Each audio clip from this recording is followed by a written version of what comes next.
మారీచుడు అరణ్యకాండలో అన్నాడు, రామో విగ్రహవాం ధర్మ.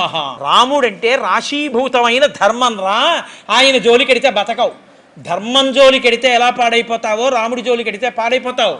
నా మాట విను రావణ. ఒక్కసారి కొట్టాడు నన్ను బాణం పెట్టి. ఆ రోజు నుంచి ఎవరైనా నా దగ్గరికి వచ్చి రా అంటే తర్వాత మా అంటారేమో అని పారిపోతుంటాను.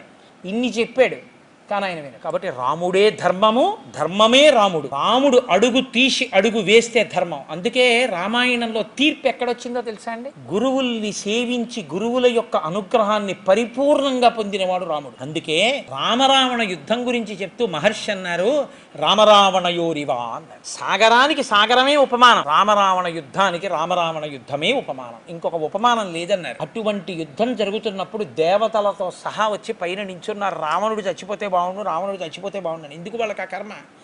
ధర్మం తప్పాడు కాబట్టి.